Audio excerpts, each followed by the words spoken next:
حضور اگلا سوال مس طاہرہ یونس جو کلیپم سے تشریف لائی ہیں ان کا ہے.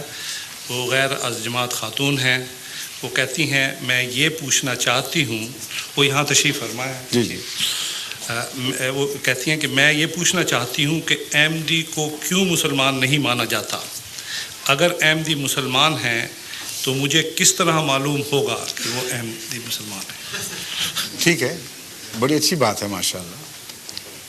احمدی کو کیوں مسلمان نہیں مانا جاتا، اس کا ایک جواب تو مولوی دے سکتے ہیں. میں تو مانتا ہوں، اس لیے غلط آدمی سے بات پوچھ رہے ہیں. لیکن ان معنوں میں ٹھیک بھی ہے کہ ان کو پتہ ہے کہ مجھے علم ہوگا، اور انہوں نے مجھ پہ اعتماد فرمایا ہے کہ میں سچ بات کہوں گا. اس لیے اس پہلو سے میں جواب دیتا ہوں. مولوی کیوں ہمیں غیر مسلم قرار دیتے ہیں، اس پہلو سے بات یہ ہے کہ ایک تو ختم نبوت کا عقیدہ جیسا کہ میں نے آپ کے سامنے کھولا ہے، اس کی اگر غلط تشریح کی جائے اور یہ کہا جائے کہ رسول اللہ تو قرآن تو فرماتا ہے اس کے بعد کوئی نبی نہیں، رسول اللہ فرماتے ہیں لا نبی آبادی، اس کے بعد نئی نبوت کا سلسلہ شروع کر بیٹھے ایک آدمی، تو مسلمان کہاں سے رہے گا؟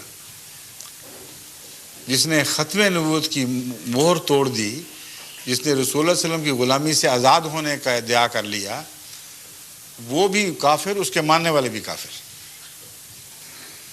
اور ایک بات جو نہیں بتاتے وہ میں آپ کو بتا دیتا ہوں، اس میں یہ بھی کافر ہو جائیں گے، سارے اکٹھے باہر جائیں گے. وہ یہ کہ یہ خود مانتے ہیں کہ مسیح آئے گا اور مہدی بھی آئے گا، اور یہ بھی مانتے ہیں کہ مسیح لازماً نبی اللہ ہوگا. تو آئیڈینٹی کا فرق ہے، عقیدے میں تو فرق ہی کوئی نہ رہا.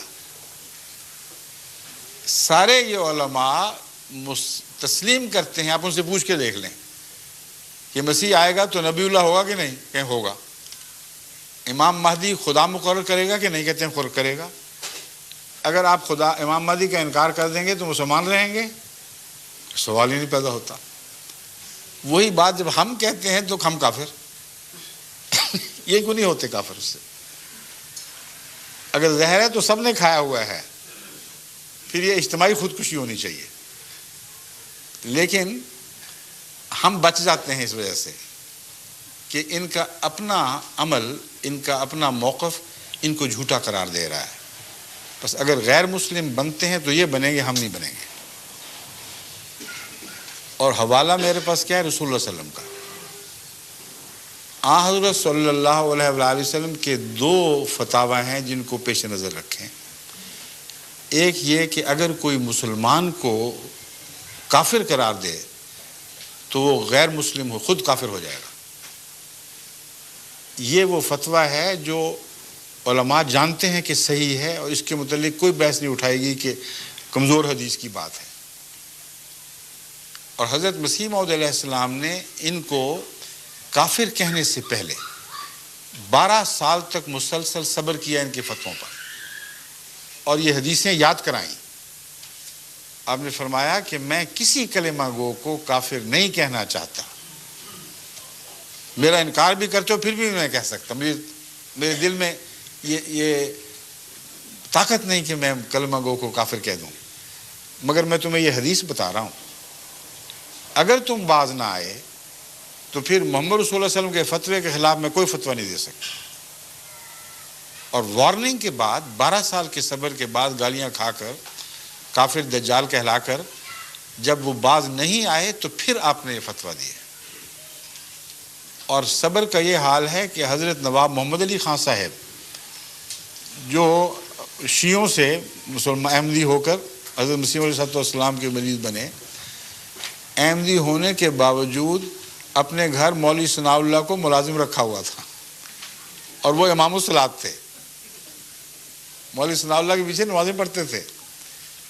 تو ایک طرف نہ صرف حوصلے کا دعویٰ بلکہ حوصلہ سامنے کھلا بیٹھا ہے.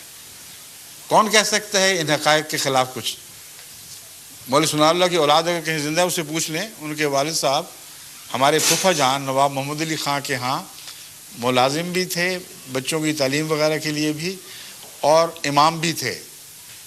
جب یہ مولوی باز نہیں آئے تو پھر حضرت مسیح موعود علیہ السلام کا یہ فتویٰ چلا ہے کہ اب کوئی گنجائش نہیں ہے میرے پاس، اس لیے اگر تم مجھے کافر کہو گے تو رسول اللہ کے فتوے کے مطابق تم کافر ہو جاؤ گے۔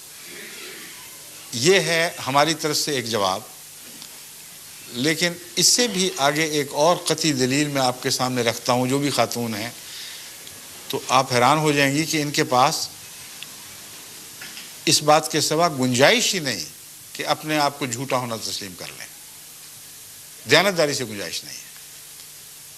یہ ایک حدیث خود امت کو بتاتے آئے ہیں، ابھی بھی بات کرتے ہیں کہ رسول اللہ صلی اللہ علیہ وسلم نے فرمایا کہ ایک زمانہ آئے گا جب میری امت یہودیوں کی طرح 72 فرقوں میں بٹ جائے گی۔ یہ وہ حدیث ہے جسے مولوی عبد الوہاب صاحب جو وہابی فرقے کے سربراہ ہیں، انہوں نے بڑی شد و مت سے اپنی صداقت کی نشانی کے طور پر پیش فرمایا ہے۔ وہ کس طرح؟ وہ یوں کہ کہتے ہیں کہ رسول اللہ صلی اللہ علیہ وسلم نے فرمایا 72 فرقوں میں بٹ جائے گی، وہ 72 کے 72 جہنمی ہوں گے، سوائے ایک کے جو 73ویں جماعت ہوگی۔ تو مولوی عبد الوہاب صاحب نے یہ دعویٰ کیا، ان کی کتب میں لکھا ہوا موجود ہے کہ میں جس فرقے کا بانی ہوں یہ وہ 73ویں جماعت ہے، جس کے متعلق یہ خوشخبری تھی کہ یہ تو پکے مسلمان اور جنتی، باقی سارے 72 کے 72 جہنمی ہیں۔ حدیث تسلیم ہو گئی نا سعودی عرب کو پوری طرح۔ اب بتائیں 72 فرقے جہنمیوں کو وہاں حج کیوں کرنے دیتے ہیں اور صرف ایک کو باہر نکالا ہوا ہے، وہ جماعت احمدیہ ہے؟ عجیب بات ہے نا۔ رسول اللہ صلی اللہ علیہ وسلم فرماتے ہیں 72 جہنمی ہوں گے، ایک جنتی اور وہ جماعت ہوگی، اور ان کے اپنے بانی فرماتے ہیں کہ ہم وہ جماعت ہیں مگر 72 کی حدیث سچی، باقی سب جہنمی ہو گئے نا۔ ان جہنمیوں کے لیے دروازے کھولے ہوئے ہیں، ان کی خاطر مدارات ہوتی ہیں، حج کی ساری سہولتیں مہیا کی جا رہی ہیں، اور ایک کو نکال کے باہر پھینکا ہے، وہ ایک جماعت ہے، جماعت احمدیہ۔ اب یہ دلیل ایک اور شکل بن جائے گی، اختیار کر لے گی۔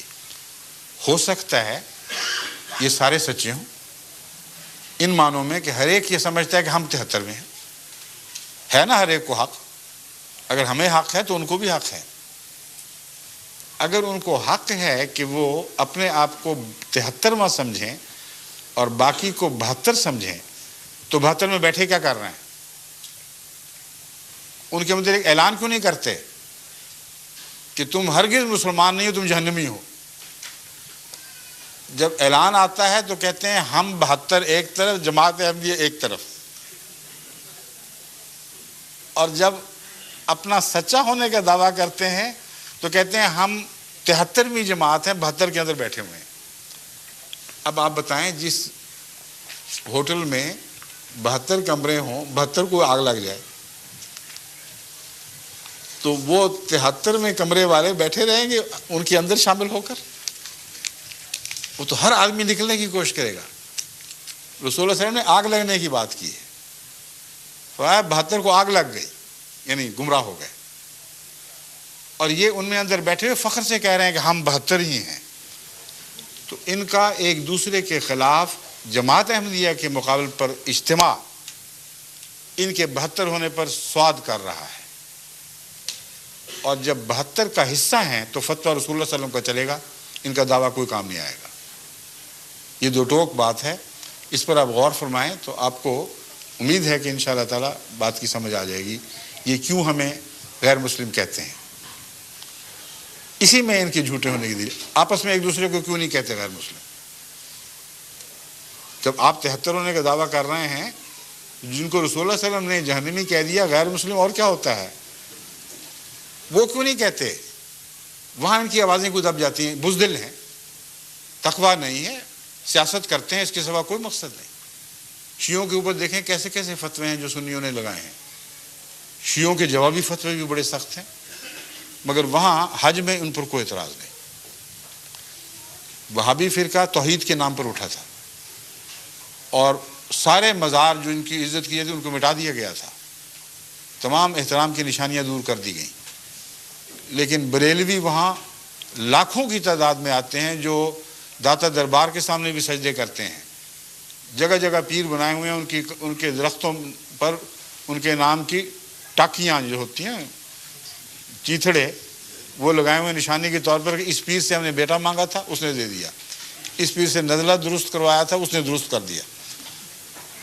بھرے پڑے ہیں ایسے درخت ہزارے میں جن میں نیلی پیلی ٹلیاں لٹکی ہوئی ہیں. ایسے مشرکوں کو تو وہ اجازت دے دیتے ہیں اور کوئی پرواہ نہیں کرتے. سیاست بازی ہے, اس کے سوا کوئی بات ہی کچھ نہیں. تو ان کا فتویٰ بھی ویسا جیسا کہ ان کا عمل ہے. فرمائیے.